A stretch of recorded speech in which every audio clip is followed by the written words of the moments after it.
When it comes to our men and women in blue, it's been a deadly month. Mainstream media is more concerned with Russia and Michael Cohen and a manufactured crisis at the border, but meanwhile, cops are being murdered. I will discuss this more today on The Hollywood Conservative.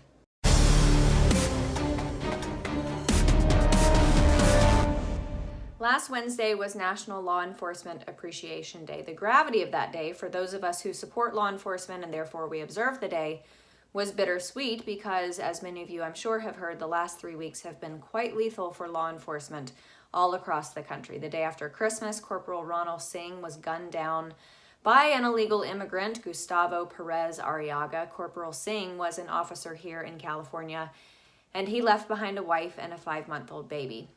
Corporal Singh's funeral on January 5th drew hundreds of friends and loved ones and even strangers who were just supporters of law enforcement in general. Then, this past Wednesday, a brand spanking new police officer in Shreveport, Louisiana, Shattery Payne, who had just graduated from police academy in November, she was gunned down as she was getting ready for work that day. They are still searching for answers regarding that case, and though the woman was black, of course, neither Al Sharpton nor Jesse Jackson have utilized their race ambulance chasing skills to bring awareness to this woman's murder. Complete crickets from them. Now, if this had been a black man killed by a cop, you know that they would be all over media talking about it. They abandon the very people they claim to fight for if the characters don't fit their script and the story doesn't coincide with their narrative. Then the very next day, last Thursday, again here in California, a 22-year-old officer of Davis Police Department, Natalie Corona, was gunned down in cold blood as she was responding to a car crash. Again, 22 years old, had just been assigned to her first solo patrol less than a month ago.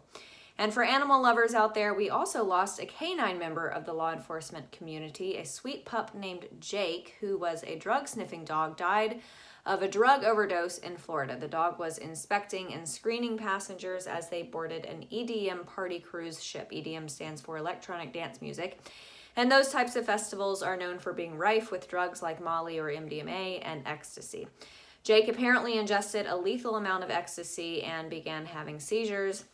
He was injected with Narcan, but it was to no avail. Now, while I certainly do not equate the death of a canine officer with that of humans, it has been an utterly devastating month in the law enforcement community. My brother is a cop.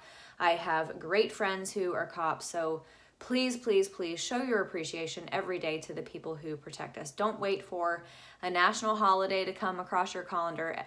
Every time you see a cop, give them a wave, smile, thank them. Have a stack of $5 gift cards to local coffee shops in your pocket that you can give a cop when you see him. It's a really easy thing to do, and they need to feel the love, especially now. Thanks so much for taking the time to watch today. I know that my videos are usually humorous and snarky, and I try to be entertaining, but today's subject matter just didn't lend itself to that. So thank you for watching. I'm Amanda Head, the Hollywood Conservative for The Rebel.